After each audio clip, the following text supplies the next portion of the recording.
I think my boyfriend has been using me as a side piece for the last 2 years while he's been living with his ex the whole time. I mean, he told me he moved out of their shared space, but he gets all defensive and refuses to bring me over whenever I ask to see his new place. Tim, 29M, and I, 21F, have been together for 2 years. We are both foreigners living in Europe. Names have been changed. Tim is a very private person in general, and so maybe some of the strangeness stems from that. In order to explain everything, I think I have to start at the very beginning. Tim and I met at an event for native English speakers after each of us having lived here for a year. We hit it off immediately. Later that week we went to a pub crawl with other people from the event and hooked up. Only a few days later we decided to meet up again, but when trying to decide if it'd be at my place or his, he told me it has to be mine and he'll explain why later.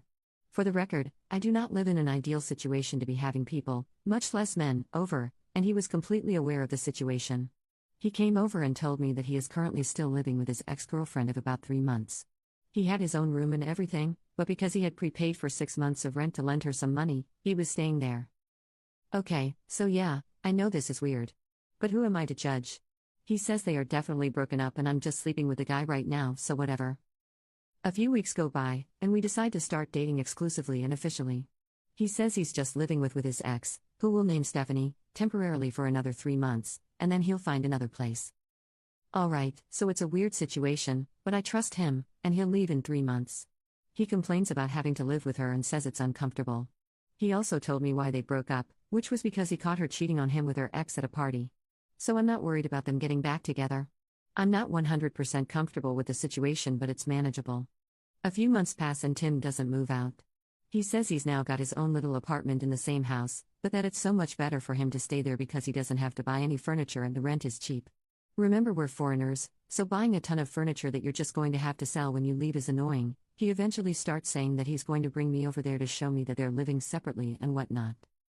Long story short, that never happened. Every time I asked him to ask her about it, he'd say that she'd get upset and blah blah blah.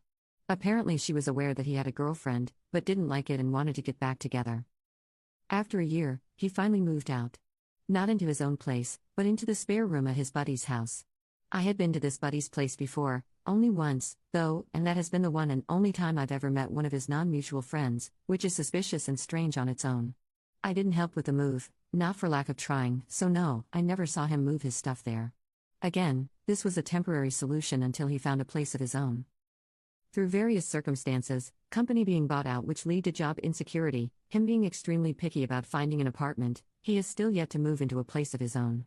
It's been about 10 months since he moved into his buddy's place, and I've yet to be there, even though I've asked many times. He always says yes, but then later says that he doesn't want to intrude or be a nuisance, etc. So essentially, I've never seen where he lives. Those things, along with me never having met his friends or Skyped with his family, are the underlying basis for my suspicion, but here's where the real stuff comes. Last night, when I couldn't sleep, I went Facebook stalking. I searched for tagged photos of Tim because I know he's weird about his Facebook and doesn't let tagged pictures and posts show up on his wall. While going through the pictures, I found 3 pictures of him while he was visiting home over the summer. In each of the 3 pictures, there is a girl, who is untagged, and sitting next to Tim. In 2 of the 3 pictures his arm is around her, but the pictures are more posed and everyone's arms are around each other. 2 of the pictures are with friends, so I figured she's a friend from home, no big deal. In 1 picture though, they are with his sister and her husband and daughter. So a much more intimate picture. I do not know what Stephanie looks like, and she doesn't have Facebook. I can't find a picture of her through Googling. But I think this girl might be her. I don't know exactly why I think that, but I do. I did some more Google research and found Stephanie's grandmother's obituary. She died in January? So after Tim would have moved out of the house and definitely after they should have been broken up. And yet, on the obituary his name is listed next to Stephanie's as members of the family. I do know that he was close to the grandmother and that she left him stuff in her will, but still I'm suspicious. If what I suspect is true, that means that he was able to hide this from me and her for 2 years, which is honestly just impressive. Right now, though, I'm stuck. I don't want to bring up my relatively weak evidence with him until I can be sure, because he'll just have an excuse and I'll just accept it because I want to trust him and be with him. I don't know how to get any more proof that the girl in the pictures is Stephanie or how to know for sure one way or the other. So that's where I'd like advice. I'm not going to break up with him without knowing 100% because I honestly do love him, but I don't know how I can know 100%. Any advice or help is appreciated. Although please be constructive. Update 1, 6 weeks later. So, it's been a while. The story was developing and I didn't want to update without knowing anything for sure. I never expected my post to get so much attention, and minus the few comments and PMs about being a slut, I really appreciate all of the input everyone had, and I read every single comment and message. So first off, thanks to everyone. As many people suggested I do, I started with a conversation with Tim, where I made very clear how much the whole situation bothered me and why it was an issue for me. I tried to show him things from my perspective and tried to make him understand why I was so upset. He said he understood and apologized profusely. He cried and I cried. He said it was never his intention to hurt me and that he hadn't realized this had been such a large issue for me, and that he had been selfish about it. He said it was all going to change and that I would meet his friends and see where he's staying, and get to Skype with his family, etc. etc. He said I was the most important part of his life here and that he can't imagine his life without me in it. He said he wants to find an apartment for us to live together and that when I'm done with school, he wants to go back home together for good. He also told me that the girl in the pictures was an old family friend, and that he was in the obituary because he still is close with the family and they still wish I was a part of the family. I decided to wait and see if he actually held up his end of things this time, and so we made up and all was well. What I didn't mention is that during my snooping phase before this conversation, I found the phone number to the landline where Stephanie lives and decided to give it a call asking for Tim. Stephanie's dad answered, and when I asked for Tim, he told me to call his cell phone because this was the landline. So, not exactly helpful. Before you guys freak out about the dad thing, the house is like a duplex where the parents have their own half and Stephanie has her own half. This is not uncommon in small villages here. A couple days after Tim and I talked, he texted me asking if I had called Stephanie's house asking for him. I decided not to lie and admitted it. He said that she texted him saying that some girl with an accent had called the house asking for him and he immediately thought that it must have been me. I explained that I did it because I felt desperate for answers and just wanted to know what was going on. I also told him that it was inconclusive. He got very upset and said I had betrayed his trust and that I was acting like an insane person. He isn't exactly wrong about that part, but I explained that I felt forced to take such actions because I felt like I was never going to get any answers any other way. I apologized for the invasion of privacy and for bothering Stephanie and her family. After a few days, he calmed down and forgave me, saying, however, that this may push back me meeting his friends because he told them what happened and they were pissed that I would treat him that way. I waited a few weeks to see if anything would change and unsurprisingly, it did not. So, this past weekend, he got very drunk one night and I was able to open his phone with his fingerprint while he was sleeping. I found texts from Stephanie from the day before talking about what they should make for dinner that night. He told me he was out of town for work that night. I found lots of hearts and I love yous and even him using the same pet names for her as he does for me. He told her he was going out of town this weekend for work and how much he'd miss her. I looked through the past few weeks of messages between them and saw that he had sent her quite a few of the same pictures that he had sent me. He had invited her to have a glass of wine with his buddy and her girlfriend. He picked her up from work multiple times, and there were lots of conversations about who was making dinner that night and what they should eat. I went back and looked for dates where I knew he had slept over with me and he had always told her he was crashing at a friend's place or out of town for work or something along those lines. I also found a group text message titled Family that included Tim, his sister, his mom, and Stephanie. I looked at pictures of Stephanie that she had sent him and was able to very obviously see that it was her in the pictures that I found on Facebook.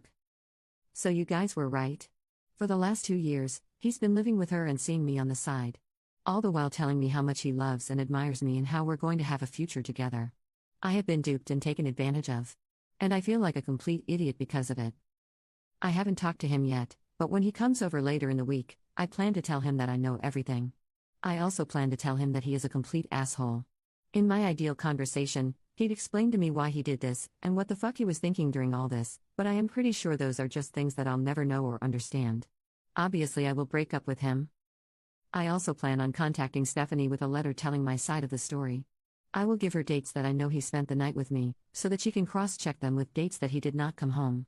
I also plan to include a USB stick with pictures of Tim and me from the last 2 years and screenshots of some of our conversations from the last couple months. I can't make her believe me, but I want to at least do my best for her. I feel like I owe it to her as a fellow human being to let her know what kind of man she's been with for the last 4 years. I'm open to absolutely any advice on my plan and on how to move forward from this. I won't lie, I feel so lost and so helpless right now. By breaking up with Tim, I'm losing a huge part of my life in this country, and I'm definitely going to be feeling this hole for a while. So any help is appreciated. Thank you guys so much for listening and sorry this is long AF. I got carried away. Update 2. Again, I'd like to start off this post with a thank you to everyone who responded with constructive and helpful advice. I read every comment, reply, and PM. So, I took your advice and did not try to have a conversation with Tim. I realized that since he was so successfully able to manipulate me for 2 years, having one last conversation with him was bound to end up with me doubting my findings and perhaps my sanity. I wrote Stephanie a 3-page letter, detailing the relationship that Tim and I have had over the past 2 years, making clear that it was serious and not just a fling.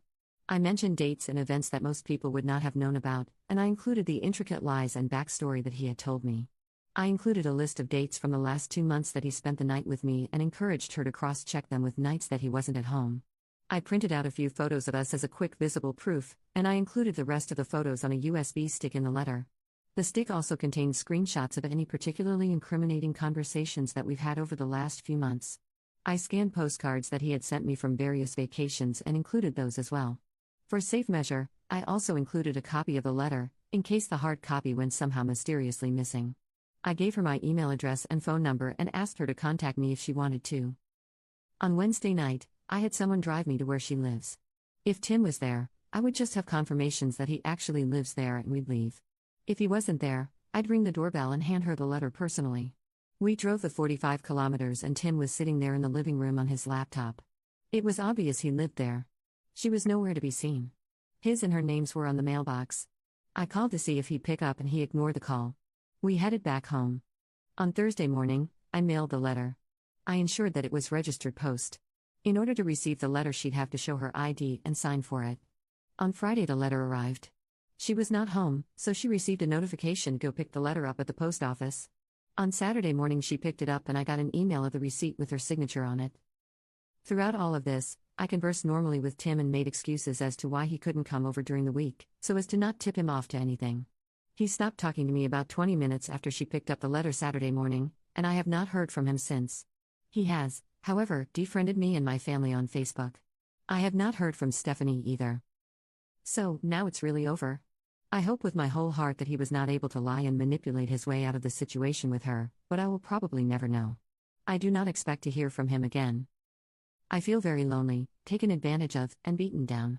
I'm going to do my best to try to come out of this situation without trust issues and without being cynical and jaded. I'm seeking therapy to make sure I don't slip into depression. For now, I need to find ways to distract myself and fill up any free time. Thanks again for all your help, r/relationships. This really sucks, but I'll get through it and hopefully be a stronger person for it.